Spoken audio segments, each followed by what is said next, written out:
여러분은 살면서 뭔가 가슴이 철렁 내려앉을 만한 실수를 해본 적이 혹시 있으신가요? 아니면 실패라고 표현할 만큼의 뭔가 진짜 가슴이 철렁 무너지는 듯한 그런 실수를 해본 적이 있는 사람 있어요? 지혜는 어떤 실수를 해봤나요?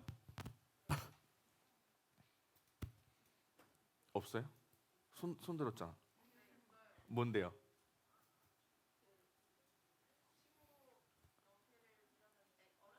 아, 어렸을 때 친구 연필을 빌렸는데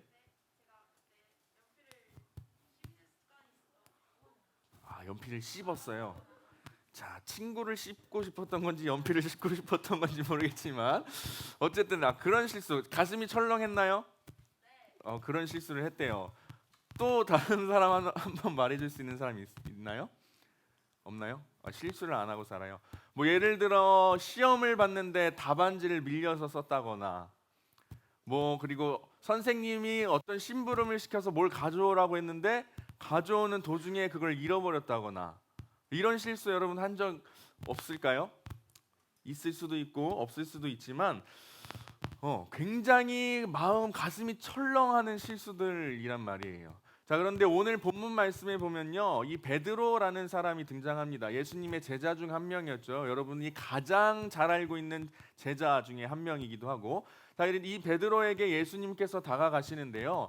여러분, 베드로는 굉장히 우리가 이 세상을 살면서 겪는 어떠한 것보다도 큰 실수, 아니 실수가 아니죠. 큰 실패를 한 사람이에요. 어떤 실패를 했을까요? 우리가 겪는 실수나 실패 정도가 아니라 진짜 자책감에 빠지고 완전히 무너져 내릴 만한 실패를 했습니다. 어떤 실패를 했죠? 예수님, 누가 말했어요? 누가 말했지? 예수님을 부인하는 실패를 했어요. 여러분, 예수님께서 십자가에 달려 죽으시기 전에 예수님과 함께 생활하던 베드로의 모습 여러분들 어떤 모습인지 아시나요? 그 누구보다도 떵떵거리면서 내가 예수님의 막 오른팔이야 막 하고 살았던 사람이 바로 베드로예요. 그 누구보다도 내가 애제자이고 그 누구보다도 내가 예수님을 잘 따르는 제자야라고 자부했던 사람이 바로 베드로였어요. 자, 그런데 굉장히 큰 실수를 해버립니다. 예수님을 몇 번이나 부인하게 되죠? 3번이나 부인하게 되고요. 아예 그냥 모르는 사람 취급을 해버립니다. 모르는 사람, 완전 남남인 것처럼 예수님을 부인해 버립니다. 베드로에게 있어서 이것은 굉장한 실패였어요. 실패. 왜냐? 자부했거든요. 난 예수님을 사랑해. 난 예수님의 애제자야. 난 예수님의 오른팔이야. 누구보다도 내가 예수님을 따라. 그리고 예수님께서 십자가에서 못 박혀 죽으시겠다는 그 자신의 사명에 대해 이야기하셨을 때도 굉장히 걱정하면서 예수님 그러지 않았으면 좋겠습니다 라고 했던 사람이 바로 베드로였어요. 근데 그 인생에 있어서, 그 제자의 삶에 있어서, 제자의 여정길에 있어서 굉장히 큰 실수를 한다는 거예요. 그래서 베드로는요, 굉장히 큰 자책감에 빠지게 됩니다. 내가 사랑했던 예수님을 내 입으로 부인하다니, 내가 따르겠다고, 내가 오른팔로서 살아가겠다고 했던 그 예수님을 내가 내 입으로 부인했다니. 여러분 그 심정을 혹시 한번 생각해 보셨으면 좋겠어요. 어땠을지. 내가 자부했고 자신감 넘쳤던 예수님에 대해서만큼은 자부했던 그 베드로였지만 한순간에 예수님을 3번이나 부인한 사람이 되어버렸다는 거예요. 굉장히 죄책감에 빠지고 자책에 빠지고 자기 연민에 빠지고 아무것도 하기 싫어. 난 쓰레기야. 난 왜 그랬을까? 내가 미쳤지. 라는 이런 삶의 태도로 살아갈 수밖에 없었을 거예요. 그래서 오늘 본문 말씀에 보면요, 부활하신 예수님께서 모여있던 7명의 제자들을 찾아가시고 특별히 베드로에게 집중해서 말씀하시는 장면이 나옵니다. 그런데 어느 곳에 있었냐면요, 디베리아 호숫가에서 베드로는 낚시를 하고 있었어요. 고기를 잡고 있었어요. 이 베드로의 직업이 어부였다는 거 여러분 다 알고 계시죠? 예수님께서 이제는 십자가 위에서 죽으시고 이미 예수님을 3번이나 부인한 상태에서 베드로는 이제 아무런 의욕도 없이 자기 연민에 빠져서 죄책감에 빠져서 난 쓰레기야 라는 이런 마음에 빠져서요, 그냥 정말 무너져 내리는 듯한 그런 모습으로 고기를 잡고 있었다는 거예요. 낚시질을 하고 있었다는 거예요. 그런 베드로에게 예수님께서 찾아가시고 이제 말씀을 나누기 시작하십니다. 오늘 말씀을 통해서 여러분, 이게 베드로에게만 일어나는 일이 아니라, 베드로에게만 다가가시는 예수님이 아니라, 여러분들이 한 명 한 명 자기 자신이 베드로가 되어서 예수님이 어떤 분이신지, 어떤 모습으로 나에게 다가오시는지, 또 그렇게 다가오시는 예수님에 대하여서 내가 어떠한 삶의 자세로 살아가야 하는지 한번 깊이 고민하고 생각해보는 시간 되길 간절히 바랍니다. 오늘 본문 말씀에 보면요, 예수님께서 제자들에게 아침밥을 챙겨주십니다. 챙겨주신 후에 베드로에게 따로 집중해서 말씀하시는 장면이 바로 오늘 본문 말씀이에요. 베드로를 부를 때 여러분 어떻게 불렀나요? 오늘 본문 말씀에 보면 베드로야 라고 부르지 않으셨습니다. 요한의 아들 시모나 라고 부르셨어요. 요한의 아들 시모나. 베드로야 라고 부를 수 있었을 텐데도 요한의 아들 시모나 라고 부르셨어요. 한 번만 부르신 게 아니죠, 여러분. 몇 번이나 불렀을까요? 3번이나 똑같이 부르셨어요. 요한의 아들 시모나. 그 다음 구절에서도 요한의 아들 시모나. 마지막 오늘 읽었던 17절 말씀에서도 요한의 아들 시모나 라고 베드로를 부르셨습니다. 여러분, 뭔가 3번이나 연속해서 불렀다는 건 아무 생각 없이 예수님께서 베드로를 불렀다고는 생각할 수 없을 것 같아요. 분명 어떤 의도나 마음을 가지고 이 베드로를 불렀던 것인데, 그렇다면 왜 베드로라는 이름을 놔두고 요한의 아들 시모나라고 불렀을까요? 여러분, 베드로라는 이름의 뜻이 뭔지 아는 사람? 베드로 무슨 뜻인지 아는 사람 없어요? 여러분의 돌아가지 않는 머리를 생각하면 대충 생각해 볼 수 있을 것 같은데, 베드로는요, 반석이란 뜻이에요. 반석. 네, 이해가 안 돼요? 네, 베드로는요, 반석이라는 뜻이에요. 반석이라는 게 어떤 느낌을 주나요? 굉장히 단단하고 우직한 느낌을 주지 않나요? 어떠한 상황에서도 흔들리지 않을 것 같은 느낌을 주지 않나요? 그런데 그런 뜻의 이름을 가지고 있는 그 베드로에게 예수님께서는 베드로야 라고 부르지 않고 요한의 아들 시모나 라고 부르신다는 거예요. 우리가 이 예수님께서 베드로를 부르시는 이 장면을 묵상해 볼 때 우리는 이런 생각을 할 수 있을 것 같아요. 자, 베드로는 지금 어떠한 상황이죠? 굉장히 낙담해 있는 상황이에요. 굉장히 지쳐 있는 상황이고 자기 연민에 빠져 있고 죄책감에 빠져 있는 상황이에요. 왜? 반석이라는 이름처럼 살아가지 못했기 때문에. 베드로의 그 뜻 반석대로 살아갔다면 예수님을 부인하면 안 됐었죠.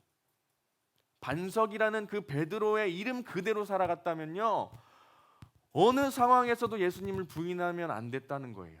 자, 그런데 이미 베드로는 예수님을 3번이나 부인했습니다. 가슴 철렁 내려앉을 만한 실패를 경험한 상황이었어요. 그렇기 때문에 예수님께서는요, 베드로를 베드로야라고 부르지 않았던 거예요. 굉장히 찔리지 않았을까요? 반석이라는 이름을 가지고 있어요. 근데 그렇게 살아오지 못했어요. 그런데 반석아, 내가 널 찾아왔어. 반석아 라고 한다면 얼마나 찔리고 무안할까요? 왜냐? 반석이라는 그 이름대로 살아오지 못했기 때문에.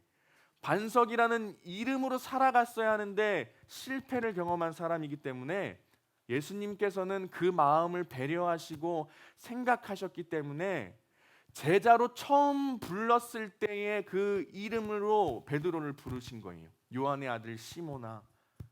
그 과거에 처음에 예수님의 제자로서의 부르심을 받았던 그 상황을 다시 한번 회상할 수 있을 법한 그 기회를 주시면서 그 베드로의 낙담된 마음을 배려하시면서 요한의 아들 시모나라고 그렇게 베드로를 불렀던 거예요. 여러분, 예수님은 이런 분이십니다.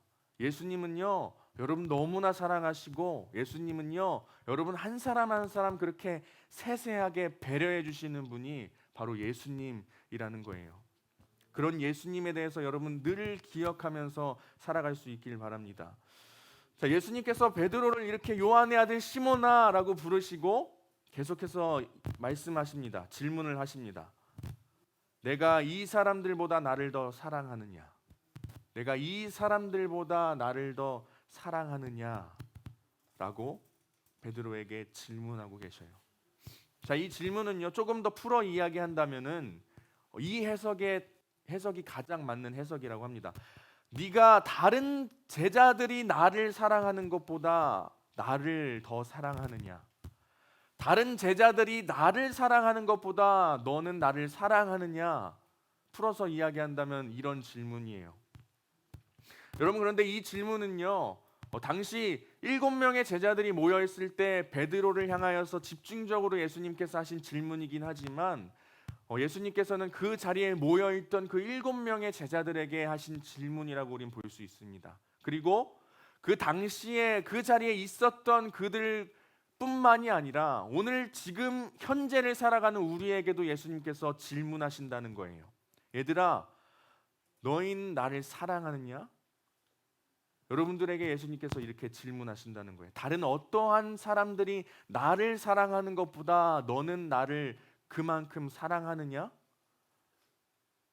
라고 우리들에게도 예수님께서 이런 질문을 하신다는 거예요. 여러분, 오늘 예배의 이 말씀 시간을 통해서 우리가 첫 번째로 깨달아야 할 것은 이것입니다. 예수님께서 여러분 앞에 찾아오셨을 때, 예수님께서 여러분들에게 질문하셨을 때 물으시는 것은 어떠한 대단한 성경적인 지식이 아니에요. 어려운 신학적인 물음이 아니라는 거예요. 예수님께서는 이러한 질문을 하신다는 거예요. 얘들아, 너 나를 사랑하느냐? 너희는 나를 사랑하느냐? 너는 나를 얼만큼 사랑하느냐? 예수님에 대한 그 사랑의 마음을 우리에게 질문하신다는 거예요. 그 어떠한 어려운 그 신학적인 질문을 하시는 것도 아니고요, 성경적인 지식에 대해서 질문하시는 것도 아니라는 것입니다. 예수님께서 여러분을 찾아가신다면 이렇게 질문하실 거예요. 너는 나를 사랑하느냐? 다른 어떠한 사람이 나를 사랑하는 것보다 너는 나를 사랑하느냐? 이런 질문을 하신다는 것입니다.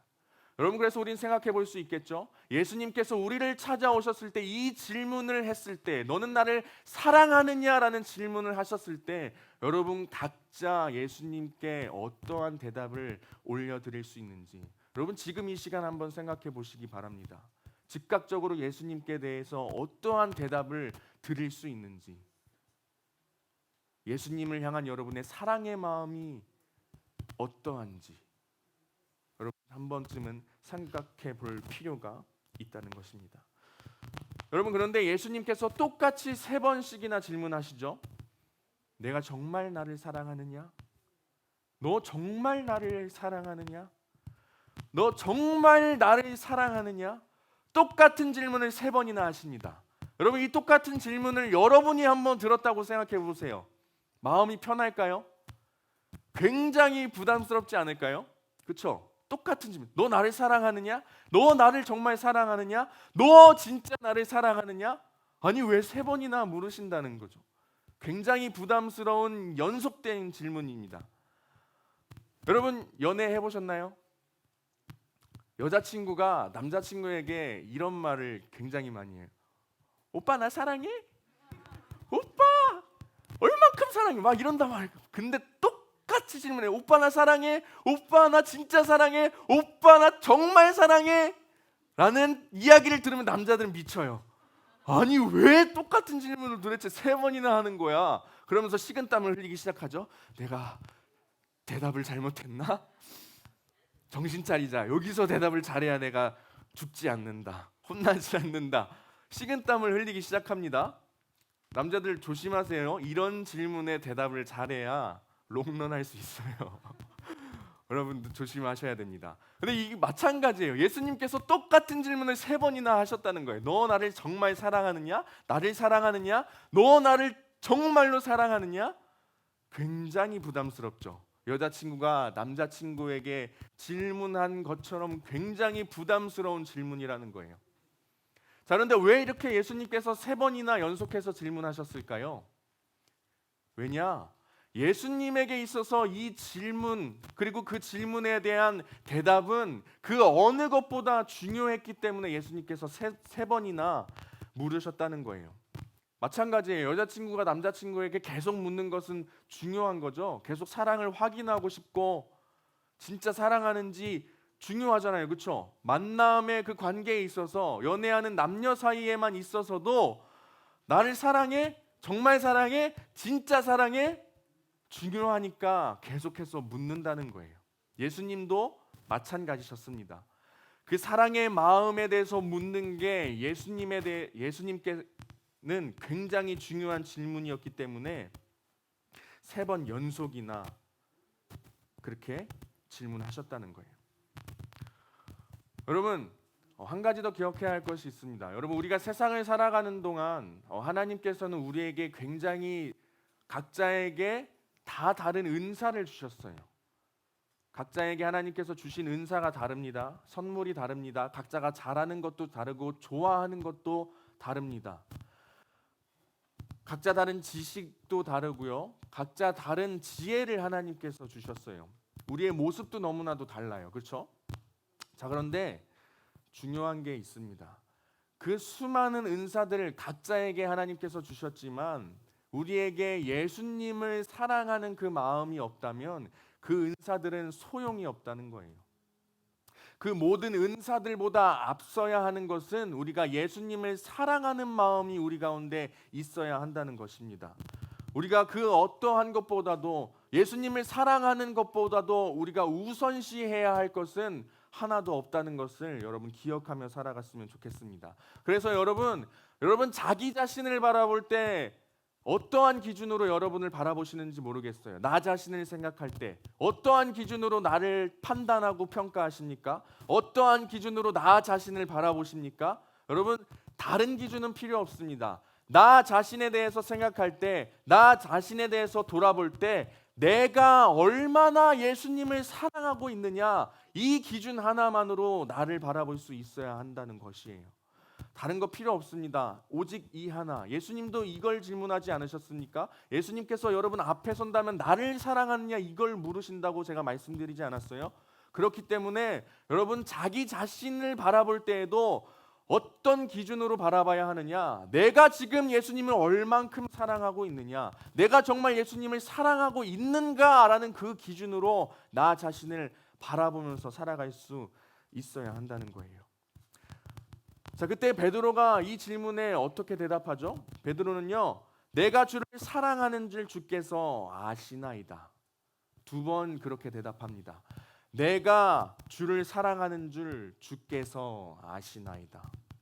그리고 예수님께서 3번째 물으셨을 때는요, 성경 말씀에 뭐라고 나와 있냐면요, 베드로가 근심했다고 나와 있어요. 베드로가 근심하여 가로되 라고 이렇게 말씀에 나와 있습니다. 여러분 왜 근심을 했을까요? 여러분, 하나님께서는요, 이건 분명합니다. 우리가 어떠한 실패를 겪었든, 그게 세상에 있어서의 실패든 실수든 우리의 믿음과 신앙에 있어서의 실패든 상관없이 하나님께서는 여러분을 다시 찾아가시고 다시 회복시켜 주시는 분이세요. 다시 일으켜 세우시고 새롭게 삶을 살아갈 수 있도록 제시해 주시는 분이 하나님이세요. 자, 그런데 그렇게 하나님께서 우리에게 다가오셨을 때, 우리가 그 회복의 자리에 있을 때에 다시 새로운 삶에 대한 그 방향성, 그 제시를 받았을 때에 우리 마음 가운데 근심하는 과정을 겪을 수 있어야 한다는 거예요. 이전에 실패했던 것에 대한 그 죄를 사하는 마음, 이전에 실수했던 그 하나님께 대한 실수했던 마음을 우리가 근심하며 다시는 이러지 않겠습니다. 다시는 그렇게 살아가지 않겠습니다. 이 근심하는 과정을 우리도 겪을 수 있어야 한다는 거예요. 그냥 주어지는 것이 아니라는 것입니다. 우리도 마음에서 그 근심의 과정이 일어나면서 하나님께서 다시금 회복시켜 주시는 그 자리를 위해서 향하여서 발걸음을 옮기고 떼어나가는 것에 있어서 다시금 우리의 마음을 근심하는 과정을 겪음으로 새롭게 할 필요가 있다는 거예요. 그게 바로 베드로가 근심하여 가로되 베드로가 근심하는 그 과정을 겪었던 이유입니다. 여러분 베드로의 성격이 어떤 줄 아십니까? 어땠는지? 굉장히 자신감 넘치고 불과 같은 성격이었어요. 지는 거 싫어하고 고집 세고. 자, 그래서요, 만약에 예전 같은 베드로라면요, 그러니까 그 예수님을 3번 부인하기 이전에 그의 삶에 있어서 정말 가슴 철렁하고 굉장한 그 실패를 경험하기 전에 베드로였다면요, 예수님께서 나를 사랑하느냐라고 이렇게 질문했을 때 베드로는 예전에 베드로 같았으면 이렇게 대답했을 거예요. 나 예수님 진짜 사랑합니다. 누구보다도 사랑합니다. 나 말고 예수님 사랑하는 사람 더 있다면 나와보라고 해요. 이렇게 자신감 있게 이야기했을 거예요. 완전히 자신감 넘치게. 하지만 오늘 말씀을 보면 베드로는 그런 모습은 보이지 않죠. 그렇게 자신만만한 모습은 보이지 않는다는 거예요. 왜 그랬을까요? 베드로는 실패를 경험했기 때문이에요. 그리고 실패를 통해서 자기 자신에 대해서 제대로 직면하고 바라볼 수 있었기 때문입니다. 여러분, 그래서 한 가지 더 생각해 볼 것은 우리가 실패라는 것을 부정적으로만 생각하지 않았으면 좋겠다는 거예요. 여러분, 이 실패를 통해 우리 자기 자신을 제대로 돌아볼 수 있게 된다는 거예요. 실패를 통해 나의 한계가 어디까지인지 알아볼 수 있다는 거예요. 그래서 여러분, 실패를 나쁜 것으로만 보지 않았으면 좋겠어요. 우리는 실패를 통해서 다시 일어날 때 우리는 성장할 수 있고요, 실패를 통해서 다시 회복될 때 우리는 한층 더 깊은 신앙과 믿음으로 살아갈 수 있게 될 거예요. 그래서 나쁜 것만은 아니다. 자기 한계를 알 수 있기 때문에, 자기 자신을 제대로 바라볼 수 있기 때문에, 여러분, 자기 자신의 한계를 알고 살아가는 사람이 정말 성경적으로 살아가는 사람입니다. 여러분, 태초에 하나님께서 천지를 창조하시고 사람을 지으시고 그 동산 중앙에 선악을 알게 하는 나무를 두셨어요. 열매를 두셨죠. 인간의 한계를 알게 하기 위해서 하나님께서 두셨습니다. 그렇기 때문에 우리가 우리 자신을 바라볼 때 우리의 한계가 어떠한 것인지 제대로 알고 살아가는 사람은 성경적으로 살아가는 사람이라고 우리는 말할 수 있어요. 여러분, 베드로는요, 이전의 사랑, 그러니까 실패를 겪으면서 자기의 사랑이, 자신의 사랑이 얼마나 허무맹랑한 사랑이었는지, 얼마나 허무한 사랑이었는지, 허구적이었는지 깨닫게 됩니다. 실패를 통해서 자기 실체를 바라보게 된 것이죠. 자기 사랑에 대해서는 정말 자신이 있었는데 실패를 통해 보니 자기가 자부했던 그 사랑이 얼마나 자기중심적인 사랑이었는가를 베드로는 깨닫게 되었던 것이에요. 내 의지와 내 힘만으로는 사랑할 수도 없고 주님을 따라갈 수도 없다는 것을 베드로가 그 실패를 통해서 배웠다는 것입니다. 여러분, 만약에 여러분이 진짜 누구를 사랑한다고 한번 생각해 보세요. 진짜 사랑하는 사람이 있다고 한번 생각해 보세요. 만약에 있다면요, 뭐 그게 연인이 되든 가족이 되든 잘 모르겠지만 진짜 사랑하는 사람이 한 명 있다고 생각해 보고 여러분 자신을 한번 생각해 보세요. 진짜 사랑하는 사람이 있다면요, 그 사랑에 대해서 확신할 수 없을 거예요. 내 사랑은 완벽해라고 말할 수 없을 거예요. 진짜 사랑한다면, 진정한 사랑이라면. 왜냐? 진정한 사랑이라면, 진짜 사랑이라면 내가 그 대상을 향해서 쏟는 그 사랑이 늘 모자라게 느껴지게 됩니다. 늘 완전하지 못하게 느껴지게 된다는 거예요. 늘 확실하지 못하게 느껴지게 됩니다. 그 사랑에 대해서 확신할 수 없어요. 계속해서 그 사랑을 더하고 싶지, 내 사랑은 지금 이 상태로 완전체야, 내 사랑은 지금 이 상태로 완벽해라고 있다면 그 사랑은 진정한 사랑, 완전한 사랑은 아닐 거예요. 여러분 한번 생각해 보셨으면 좋겠어요. 이게 사람에 대해서도 적용이 되지만 예수님에 대해서도 우리는 생각해 볼 수 있다는 거예요. 여러분, 예수님 얼마나 많이 사랑하십니까? 여러분, 예수님을 향한 여러분의 사랑의 마음이 어느 정도나 되시는지, 얼마나 넓고 깊은지 한번 여러분 생각해 보시기 바래요. 만약에 베드로처럼, 이전의 베드로처럼 난 예수님을 누구보다도 사랑해, 내 사랑은 확실한 사랑이야, 나의 사랑에 대해서 확신을 가지고 있어, 완벽한 사랑이야 라고 생각한다면 그 사랑이 오히려 역설적으로 완전한 사랑이 아닐 수도 있다는 거예요. 진정한 사랑은 계속해서 붙고 싶고 겸손한 마음으로 그 사랑을 계속해서 더하고 싶은 마음이 생겨야 진정한 사랑이기 때문에, 여러분, 이전에 베드로의 사랑의 마음을 가지고 계십니까? 아니면 실패를 겪은 후에 베드로의 그 예수님을 향한 사랑의 마음을 가지고 계십니까? 여러분, 지금 여러분의 그 마음, 예수님을 향한 여러분의 사랑, 제대로 된 사랑인지, 아니면 내 중심적으로 생각하는 사랑인지, 나의 착각 속에서 사랑한다 그저 고백하는 것인지, 여러분 한번 생각해 볼 필요가 있을 것 같습니다. 여러분, 그런데요, 예수님을 사랑한다 그렇게 고백한 베드로 이후에 예수님께서 이런 말씀을 하십니다. 무슨 말씀을 하셨죠? 뭘 치라고 하셨죠? 양을 치고 양을 먹이라고 하셨습니다. 여러분, 예수님을 사랑한다는 것은요, 그냥 감정적인 것이 아니라는 것을 여러분 기억했으면 좋겠어요.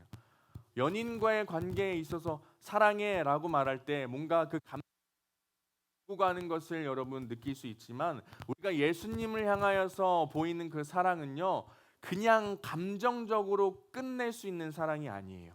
우리가 예수님을 사랑한다 고백한다면 우리는 삶에서 예수님을 사랑하는 것에 대한 증거가 나타나야 됩니다. 예수님을 사랑한다면, 정말 사랑한다면, 여러분 사랑한다 고백한다면 예수님을 향한 그 사랑의 마음이 내 삶에서 입증되어야 한다는 거예요. 예수님은 그걸 말씀하시는 것입니다. 내 양을 먹이라, 내 양을 치라 라고 말씀하신 것은, 너가 정말 나를 사랑한다면 이제 너의 삶에서 그 사랑을 입증해라, 이제 너의 삶에서 그 사랑을 증거해봐라 라고 말씀하시는 거예요. 그렇기 때문에 그냥 감정적인 사랑으로 끝낼 수 있는 게 아니라는 것입니다. 예수님을 향한 사랑은, 여러분 그걸 기억하셨으면 좋겠어요. 그렇다면 예수님을 사랑한다 고백했을 때 우리는 어떠한 삶을 살아갈 수 있을지, 어떠한 삶으로 예수님에 대한 그 사랑을 표현하면서 증거하면서 입증하면서 살아갈 수 있을지, 여러분 각자 자신의 삶을 놓고 인생을 놓고 여러분 고민할 필요도 있을 것 같습니다. 예수님께서는 분명히 회복해 주셨어요. 베드로를 완전히 좌절감에 빠져서 힘없이 낚시질만 하고 있던 그 베드로를 찾아가 주시고, 실패해서 그 실패 때문에 계속해서 그 완전 그 밑으로 바닥으로 들어가고 있는 그 베드로를 건져내 주셨어요. 그리고 새로운 사명을 부여해 주셨어요. 여러분 마찬가지예요. 여러분 지금까지 뭐 어떤 실패를 했을지, 사실 뭐 실패라고 할 만한 것들을 여러분 겪었을진 잘 모르겠습니다. 하지만 여러분 인생을 살아가는 데 있어서 이 고등학생이라는 시절만 우리의 인생이 아니잖아요. 여러분의 인생이 아니잖아요. 성인이 되고 앞으로 살아가면서 더 많은 좌절을 겪을 수 있어요. 더 많은 실패를 겪을 수 있고요. 정말 가슴 철렁한 그 실수를 겪을 수도 있습니다. 그리고 그게 예수님과 나, 하나님과 나의 그 1대1 관계에 있어서의 실패가 될 수도 있고 실수가 될 수도 있겠죠. 하지만 여러분 기억하세요. 여러분의 실수가 우리 주님의 실수는 아니라는 것을. 여러분이 내 인생은 끝났어, 난 이제 쓸모없어, 난 쓰레기야 라고 그런 심정과 감정이 들지라도 여러분 그것은 하나님의 실패가 아닙니다. 하나님의 실수가 아닙니다. 하나님의 잘못도 아닙니다. 그렇기 때문에 여러분 그렇게 생각하지 않으셨으면 좋겠어요. 실패할지라도 실수할지라도 오늘 말씀을 통해서 예수님께서 베드로를 찾아가 주시고 다시 한번 일으켜 세우신, 회복시키신 예수님이 내가 믿는 예수님이구나, 내가 믿는 주님이구나, 여러분 그걸 늘 기억하면서 살아가셨으면 좋겠어요. 여러분의 실패가 하나님의 실패가 아니라는 것을. 여러분의 실수가 하나님의 실수는 아니라는 것을. 그렇기 때문에 여러분을 회복시키시고 건져내실 수 있는 분도 하나님이라는 것을. 여러분, 우리가 살다 보면 정말 힘이 빠지고 낙담해서 오늘 말씀에서 베드로처럼 여러분 각자의 인생의 디베리아 호숫가를 찾아가서 힘없이 낚시질을 할 때가 분명 찾아올 거예요. 하지만 여러분이 생각하기에 그 실패라는 것으로 끝내지 않았으면 좋겠어요. 늘 예수님께서 나를 회복시키실 것을 믿었으면 좋겠고요. 회복시키시는 예수님이 찾아온다면 예수님의 손을 붙잡고 다시 일어날 수 있는 여러분의 인생이 될 수 있었으면 좋겠습니다. 여러분, 주님은 이런 분이세요. 예수님은 이런 분이십니다. 이런 예수님 여러분 사랑하십니까? 이런 예수님 여러분 정말로 사랑하십니까? 진정으로 사랑하십니까? 사랑한다면 이제는 그 사랑받은 자들로서 삶을 입증해내고 증거를 남길 수도 있어야 한다는 것입니다. 회복되고 끝나는 것이 아니라, 위로받고 끝나는 것이 아니라, 새 삶을 얻고 끝나는 것이 아니라, 이제는 여러분도 예수님을 사랑한다면 그 사랑한다는 것에 입증할 만한 그 삶을 살아낼 수 있어야 한다는 것입니다. 베드로는요, 회복되고 예수님께 위로를 받고 예수님에게 새로운 삶을 제시받습니다. 그게 무슨 삶인 줄 아십니까? 아는 사람. 새로운 삶에 대해서 예수님께 새로운 사명을 받아요. 새로운 길을 제시받습니다. 그것은요, 십자가의 길, 순교자의 길이에요. 순교자의 길. 예수님께서는요, 베드로를 회복시키시고 다시 일으키시고 나를 사랑하느냐 그 마음을 확인하시고 그럼 너에게 새로운 사명의 길을 내가 제시하겠다라고 말씀하신 뒤에 베드로에게 너의 인생은 앞으로 이렇게 살아갈 거야 라고 말씀하시는데, 그 살아가는 그 인생의 길, 사명의 길은요, 십자가에 매달려 죽는 길이었어요. 순교자의 길이었습니다. 순교자. 베드로를 향해서 너의 팔을 벌리리니 라고 말씀하셨어요. 여러분, 너의 팔을 벌리리니 한번 생각해 볼까요? 이게 뭔가요? 십자가에 달려 죽는다는 얘기예요. 십자가에 매달려 죽는다는 얘기입니다. 여러분, 오늘의 이 본문 말씀, 성경 말씀의 사건을 겪고 나서 베드로는 굉장히 위대한 사도로서의 역할을 감당해요. 로마에게 핍박받는 이스라엘 백성들을 위로하고, 그럼에도 불구하고 계속해서 회개해야 합니다. 우리의 믿음과 신앙을 지켜야 합니다. 선포하고 멋지게 살아갔던 사도가 바로 베드로였어요. 이후의 베드로의 삶은 정말 위대한 사도로서의 모습으로 살아갑니다. 새로운 하나님, 그 예수님의 사명을 부여받고 난 후에. 그러나 베드로는 알고 있었어요. 지금 자신이 살아가고 있는 그 길이, 그 자신이 새롭게 부여받은 사명의 길이, 그 사명의 끝에는 결국 내가 십자가에 달려 죽겠구나, 내가 순교하겠구나라는 것을 알고 살아갔었어요. 베드로 어떻게 죽었습니까, 여러분? 사도로서 살아가다가 십자가에 거꾸로 매달려 죽었습니다. 예수님과 같이. 이게 바로 예수님께서 새롭게 부여해 주신 그 사명의 길이었어요. 회복시키시고 그 삶을 새롭게 제시하셨던 것이죠. 하지만 그걸 알매도 불구하고 베드로는 회복된 그 자신의 몸과 마음을 바쳐서 십자가의 길을 걷겠다 순종합니다. 순교자의 길을 걷겠다 순종합니다. 자신의 인생의 끝자락에 자신의 모습이 십자가에 달려 죽는 것임을 알매도 그는 예수님께서 회복시켜 주신 것을 감사함으로 완전히 새롭게 위대한 사도로서의 모습으로 살아간 인물이 바로 베드로라는 거예요. 여러분, 우리도 이러한 삶을 살아갈 수 있어야 될 줄 믿습니다. 물론 맞아요. 제가 지금 당장 여러분에게 십자가에 매달려 인생을 살아갈 것입니다 라고 말하는 건 아니에요. 여러분, 그 시대에 순교자로서의 삶을 살아갔던 베드로가 있지만 지금 이 시대를 살아가는 우리는 사실은 그렇게 십자가에 매달려서 순교할 일이 거의 없다고 봐야 될 겁니다. 그렇게 육체적으로 순교하는 일은 지금은 거의 일어나고 있지는 않아요. 하지만 우리가 이것을 믿음의 눈으로 바라봤을 때, 신앙의 눈으로 바라봤을 때 우리도 믿음의 그 순교자의 길을 걸어나갈 수 있어야 한다는 거예요. 신앙에 있어서 십자가의 길을 계속해서 걸어나갈 수 있어야 한다는 거예요. 우리의 육체는 십자가에 매달려 죽는 인생이 아닐지라도 아까 계속해서 이야기했죠.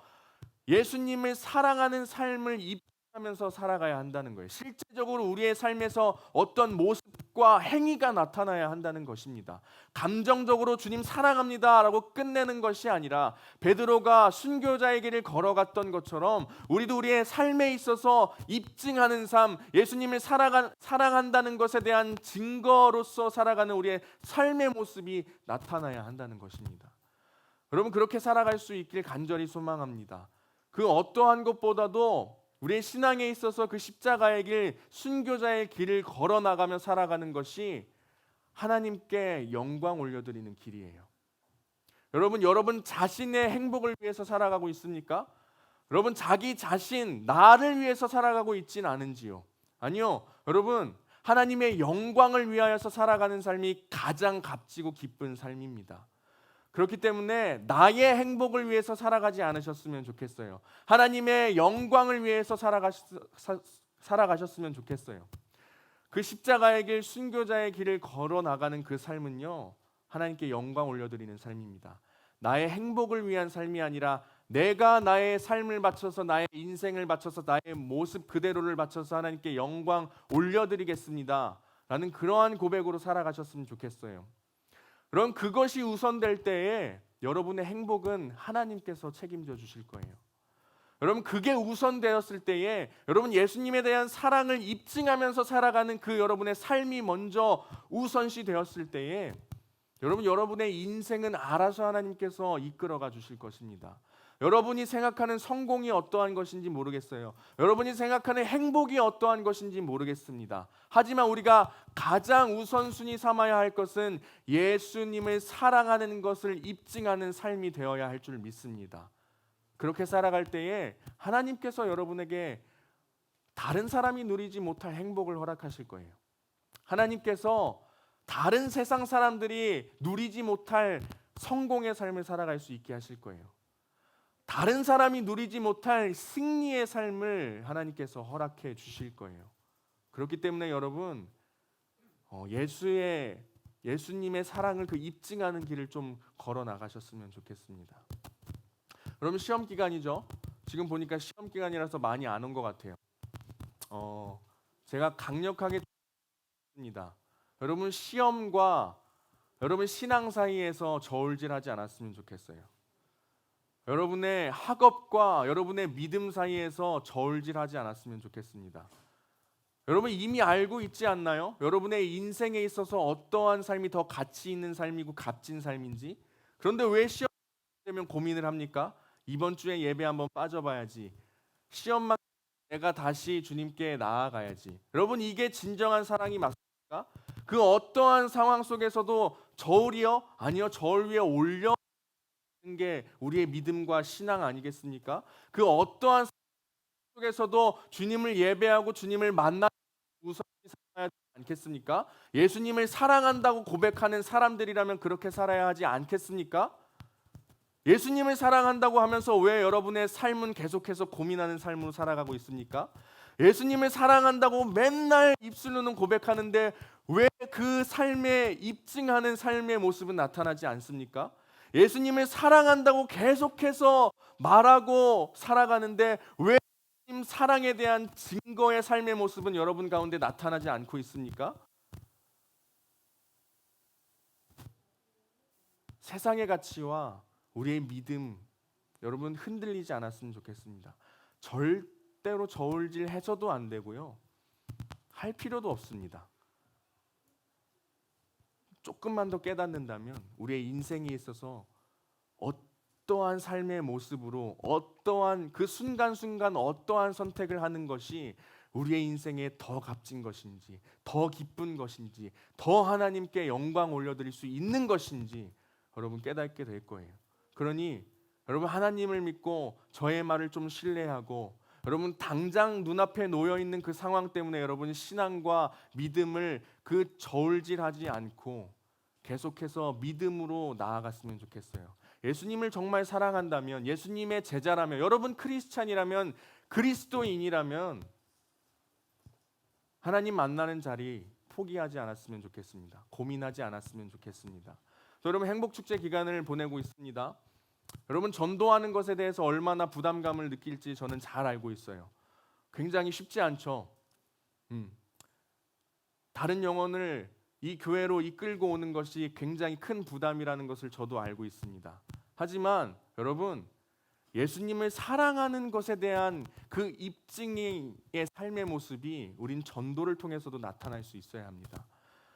여러분 전도를 잘하는 사람이 있고 못하는 사람이 있다고 생각하시나요? 하나님께서 어떤 사람에게는 전도를 잘할 수 있는 은사를 주시고 어떤 사람에게는 그 은사를 주시지 못했다고 생각하시나요? 아니요. 우리가 성경 말씀을 통해 본다면요. 전도는 은사가 아닙니다. 하나님의 명령이에요.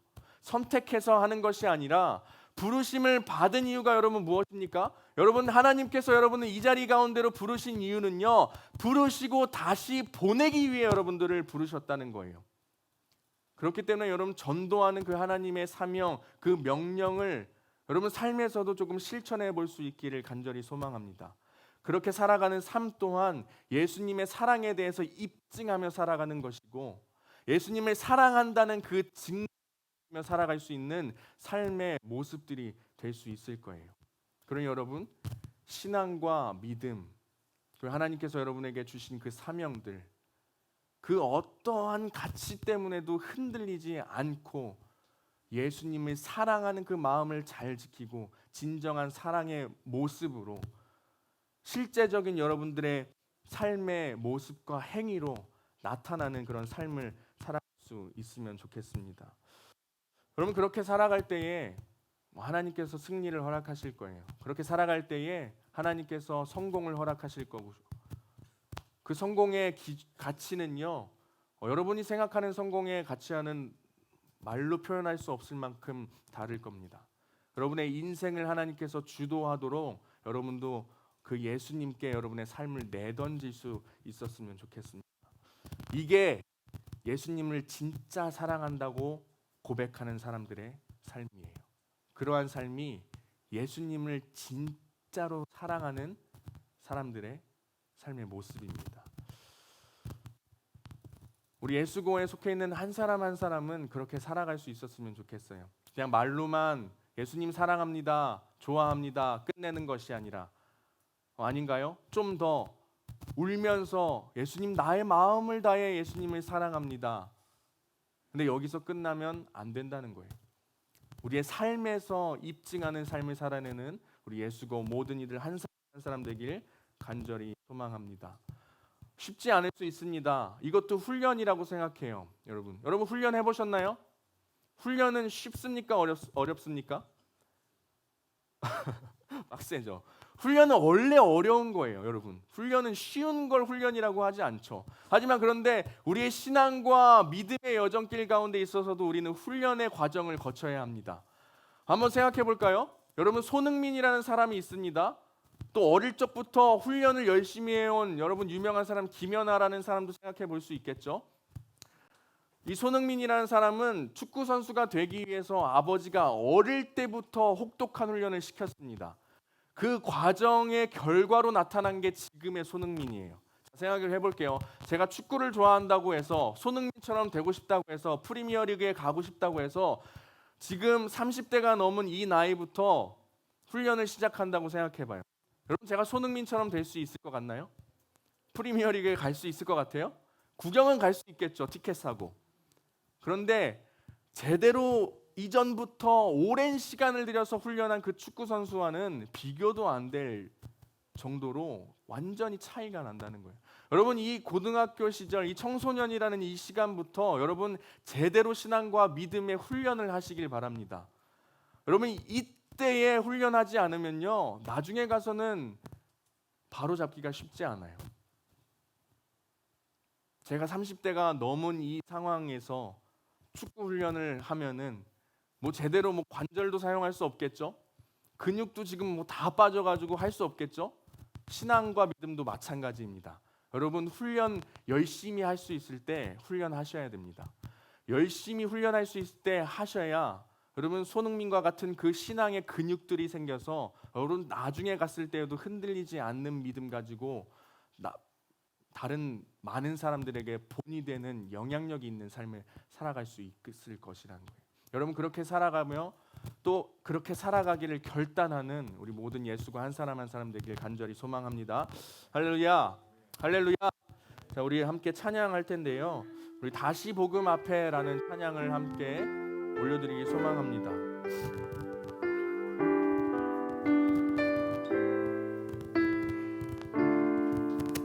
다른 사람들은 말하지 않지만, 다른 사람들은 가치를 두지 않지만, 중심을 두지 않지만, 우리는 예수 그리스도께 우리의 삶의 중심을 둬야 될 줄 믿습니다. 우리는 그 놀라운 그 복음의 능력에 우리의 삶의 중심을 두고 살아야 할 줄 믿습니다. 그렇게 살아가는 삶이 여러분 값진 삶이고요. 그렇게 살아가는 삶이 이 세상을 주도해 나갈 수 있는 주역의 삶을 살아갈 수 있는 여러분 삶의 태도일 거예요. 우리 함께 다시 복음 앞에 찬양하며 나아가겠습니다. 많은 이들 말하고 많은 이들 노래는 하지만 정작 하지 않는 길 두려운 생각보다 많이 힘들고 험한 길보단 그저 말로만 가려기에 점점 멀어져만 가네. 내게 생명 주었던 그 길 점점 멀어져만 가네. 내게 생명 주었던 그 길 다시 복음 앞에, 다시 복음 앞에 내 영혼 선해 주님 만난 그때 나 다시 돌아가 주님께 예배 드리며 다시 십자가에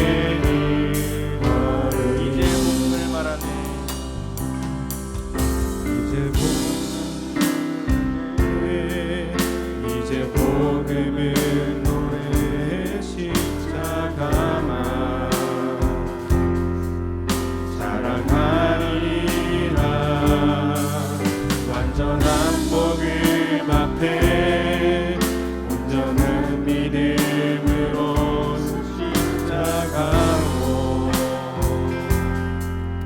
달려만 가려기에 점점 더 가까이 가네. 내게 생명 주었던 그 길 점점 십자가로 가네. 내게 사랑 주었던 그 길 다시 복음 앞에, 다시 복음 앞에 내 영혼 선해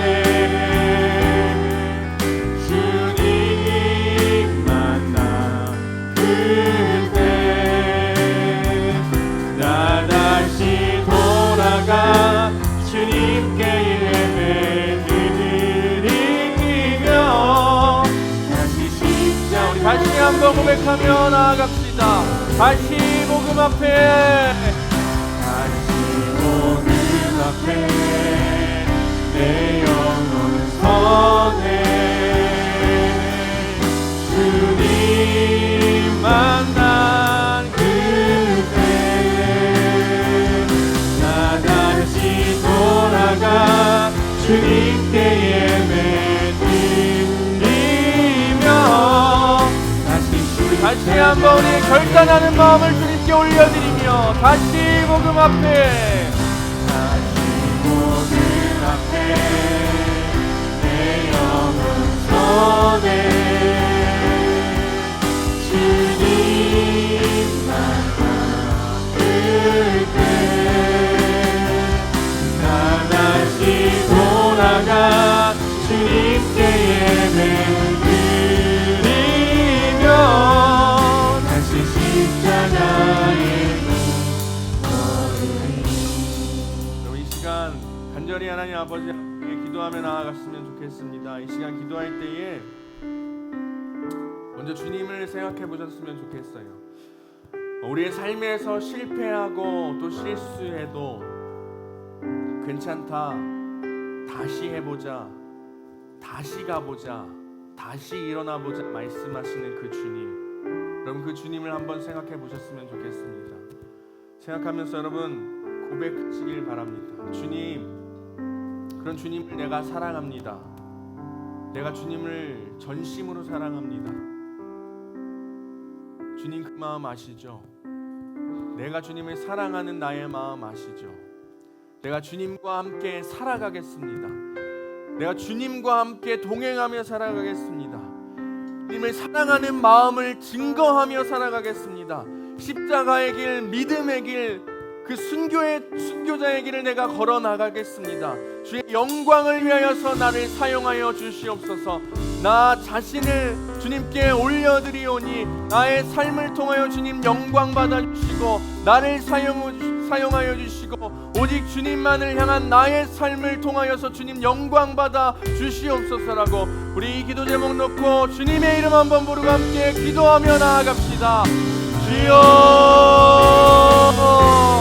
주님 사랑합니다. 나에게 하나님 늘 찾아오시어서 회복시켜 주시고 위로하여 주시고 괜찮다, 다시 일어나자, 다시 일어나보자, 다시 해보자, 다시 도전해보자. 내가 너를 위로한다, 내가 너를 회복한다 말씀하시는 그 주님, 이제는 내가 주님을 사랑합니다. 이제는 내가 주님을 사랑하는 그것을 나의 삶에서 입증하며 증거 삼으며 살아갈 수 있도록 하여 주시옵소서. 나의 감정으로 끝나는 삶을 살아가는 것이 아니라 하나님 실패로 나의 인생 가운데, 나의 삶 가운데 하나님 그 모습들이 나올 수 있도록 하여 주시고 나의 온전한 주님을 바라보며 살아가는 우리의 인생이 될 때에 그 어떠한 것에도 흔들리지 않는 우리의 인생길을 살아갈 수 있도록 하여 주시옵소서. 주님 사랑합니다. 주님을 사랑하는 삶을 살아가겠습니다. 주님을 살아가는 삶을 살아내겠습니다. 내가 입증하며 살아가겠습니다. 내가 증거하며 살아가겠습니다. 주님의 그 십자가의 길, 순교의 길을 걸어나가겠습니다. 나의 삶을 통해 주님 영광 받아 주시옵소서. 나의 모습을 통해 주님 영광 받아 주시옵소서. 하나님 아버지, 나를 통하여서, 나의 인생을 통하여서, 나의 삶을 통하여서 주님 영광 받아 주시는 삶을 살아가길 원합니다. 하나님 흔들리지 않게 해주시고 고민하지 않게 해주시고 나의 신앙과 나의 믿음을 세상의 어떠한 가치와도 멀리하지 않게 하여 주시옵소서. 그렇게 살아갈 때 주님 나에게 기쁨을 허락하여 주시고 행복을 허락하여 주시고 승리하는 삶을 허락하여 주시옵소서.